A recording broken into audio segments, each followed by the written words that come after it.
মাঝারে রাখিব ছেড়ে দেব না। ভুবন মোহন গৌরা মনিজনার মনোহরা। ট্রেনে উঠেই যদি এত সুন্দর গান শুনতে পাই কারই না ভালো লাগে বলো। আমার তো এই গানটা এমনিতেই খুব ভালো লাগে, তো উনি একতারা দিয়ে এত সুন্দরভাবে গানটা করছিলেন, তো খুবই ভালো লাগছিল। তো তোমরা একটু শুনতে থাকো গানটা। বৃন্দাবনের বংশীধারী নদিয়াতে গৌর হরি, বৃন্দাবনের বংশীধারী। গানটা শুনছিলাম, গানটা শুনতে শুনতে আমাদের প্রায় গন্তব্যস্থলে আমরা চলেই এসেছি। একটু পরেই আমরা নামবো, মানে দীর্ঘ প্রতীক্ষার পর। অ্যাকচুয়ালি 2 ঘন্টা ধরে ট্রেনের মধ্যে রয়েছে, তো আর ভালো লাগছিল না ট্রেনের মধ্যে থাকতে। ভাবছিলাম কখন নামবো।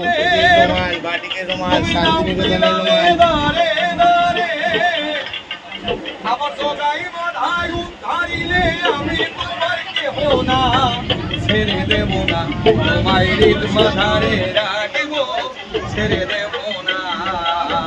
ছেড়ে দিলে সোনার গো আর তো পাবো না, না না ছেড়ে দেব।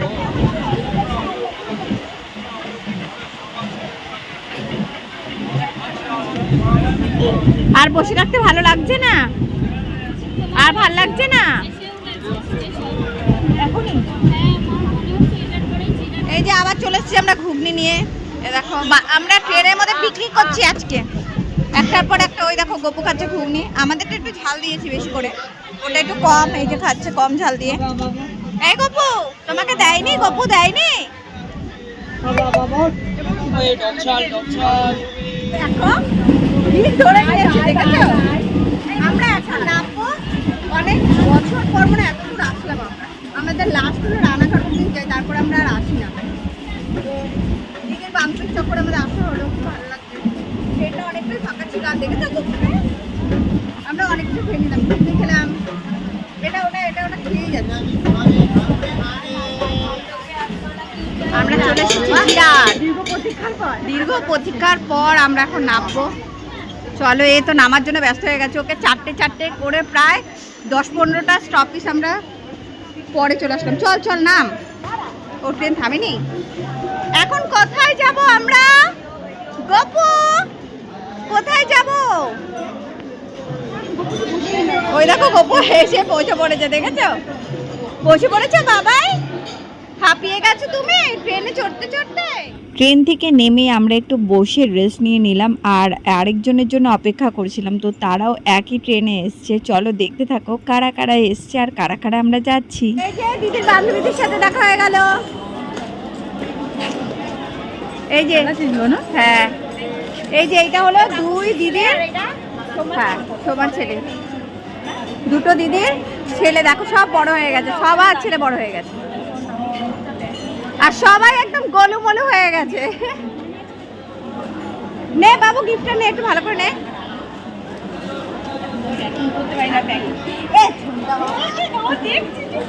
ও চুপ করে দেখছে।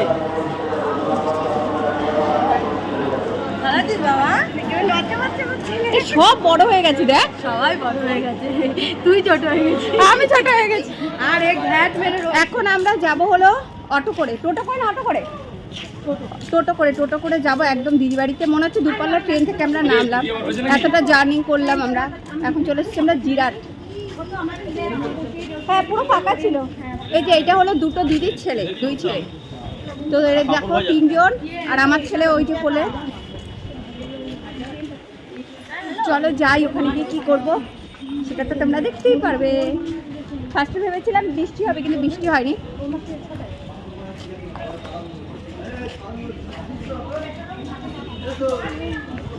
চলো ওই আমাদের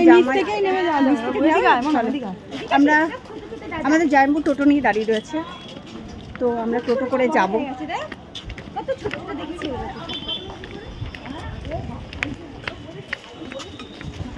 গোলু গোলু হয়ে গেছে আবার, আর বলিস না, হয়ে গেছে। দুজনকে সেমই লাগছে রে তোরা, গোলগালি লাগছে দুজনকে।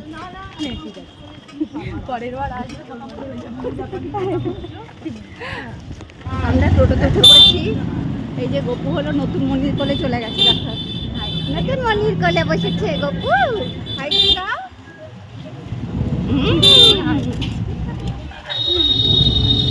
চলো যাওয়া যাক। কোথায় এসছো বাবা? কি সুন্দর লাগছে দেখো জায়গাটা। গপু দেখো, ওই দেখতে পাচ্ছি না প্লাস্টিকের জন্য। কি সুন্দর লাগছে দেখো ঝিলটা। ঝিলটা উফ, এখানে কয়েকটা ভিডিও করলে ভালো হতো। কি সুন্দর দেখো পাট, পুরো পাট ক্ষেত, কি ভালো লাগছে। ঠান্ডা ঠান্ডা ওয়েদার, হেভি সুন্দর লাগছে। নন্দিতা দিদির বাড়ি আসছি আমি। কার ফোন, কার ব্যাগে? আমার ব্যাগে তোমাদের ফোন হচ্ছে। কি ভালো লাগছে দেখো ঝিলটা। শুনছি দেখতে একটা গান।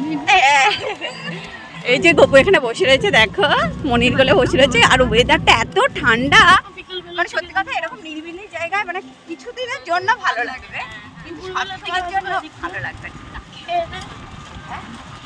এখানকার ওয়েদার যেমন ঠান্ডা তেমন শান্ত পরিবেশ, ভীষণ ভালো লাগছিল। নামার পর থেকে যখন অনেকটাই ভেতরে, মানে দিদিদের বাড়িটা অনেকটাই ভেতরের দিকে, তো যাচ্ছিলাম যখন পাট ক্ষেত, তারপরে এখানে নার্সারি, মানে নতুন নতুন এখন সবাই গাছ লাগাচ্ছে।